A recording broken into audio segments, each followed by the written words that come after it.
Assalamualaikum warahmatullahi wabarakatuh. Kami dari kelompok 5 akan mempresentasikan tentang sistem pengelolaan keuangan negara serta pengelolaan keuangan Badan Layanan Umum. Sebelumnya, perkenalkan nama-nama anggota kelompok kami. Yang pertama ada Anang Nur Listianto, NPM 141. Yang kedua ada Muhammad Syahrul Ramadan, NPM 143. Yang ketiga ada Andita Cahyasari Pradana Putri, NPM 237. Dan yang terakhir ada Aisyah Almafiro Mudiono, NPM 243. Ruang lingkup sistem pengelolaan keuangan negara. Undang-Undang Nomor 17 Tahun 2003 tentang keuangan negara dalam pasal 2 mengatur tentang ruang lingkup keuangan negara sebagaimana dimaksud meliputi yang pertama yaitu hak negara untuk memungut pajak, mengeluarkan dan mengedarkan uang dan melakukan pinjaman. Yang kedua, kewajiban negara untuk menyelenggarakan tugas layanan umum pemerintah negara dan membayar tagihan pihak ketiga. Yang ketiga, penerimaan dan pengeluaran negara. Yang keempat, penerimaan daerah dan pengeluaran daerah. Yang kelima, kekayaan negara atau kekayaan daerah yang dikelola sendiri atau oleh pihak lain berupa uang, surat berharga, piutang, barang, serta hak-hak lain yang dapat dinilai dengan uang, termasuk kekayaan yang dipisahkan pada perusahaan negara atau perusahaan daerah. Yang keenam, kekayaan pihak lain yang dikuasai oleh pemerintah dalam rangka penyelenggaraan tugas pemerintahan dan kepentingan umum. Dan yang terakhir yaitu kekayaan pihak lain yang diperoleh dengan menggunakan fasilitas yang diberikan oleh pemerintah. Selanjutnya, pejabat perbendaharaan.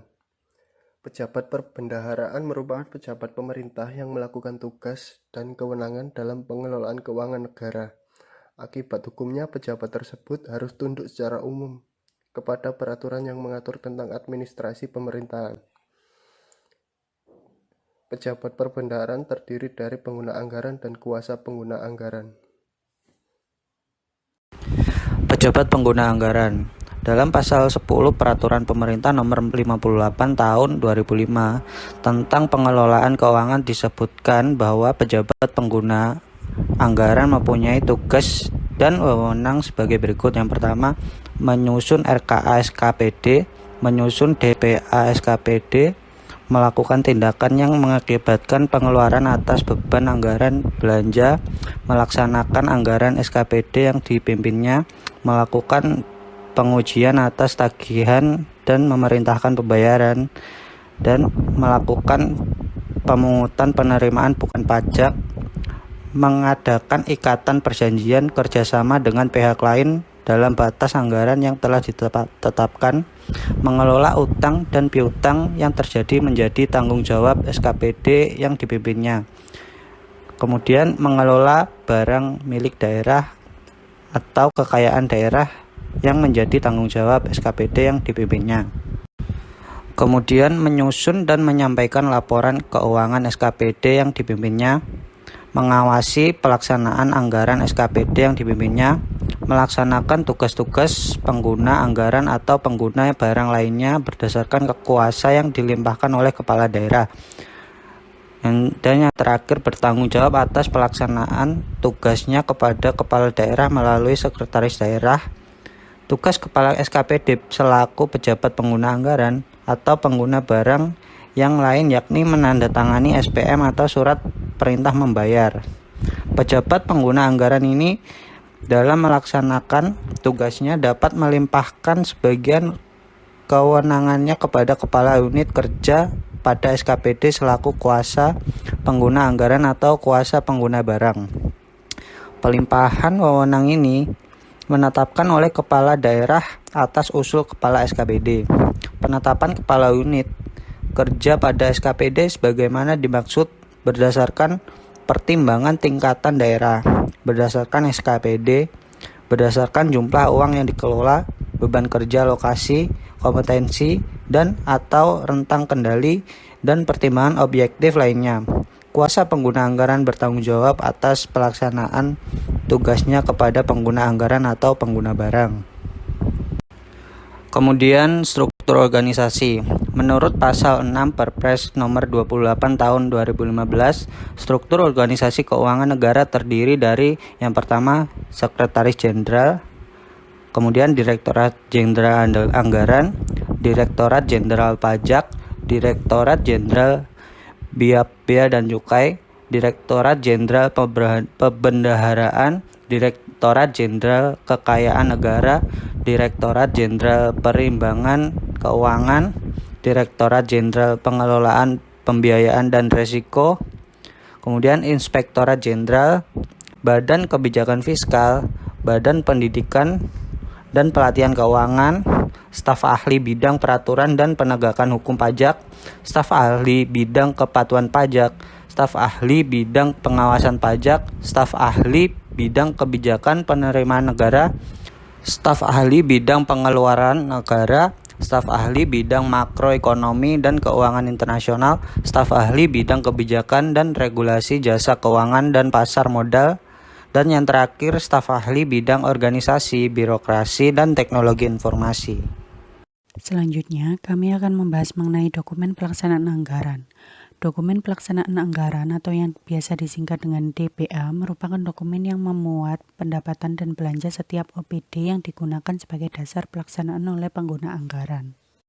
Mekanisme pencairan dana. Menurut Andrayani pada tahun 2014, pencairan dana adalah pekerjaan yang direncanakan, dikerjakan, dan diawasi sendiri sesuai dengan kriteria yang ditetapkan pada peraturan yang berlaku mengenai pedoman pengadaan barang dan jasa pemerintah daerah.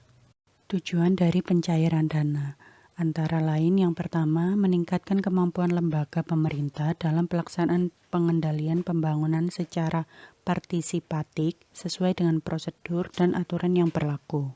Yang kedua, memperkuat kemampuan lembaga pemerintah serta melengkapi sarana dan prasarana pembangunan.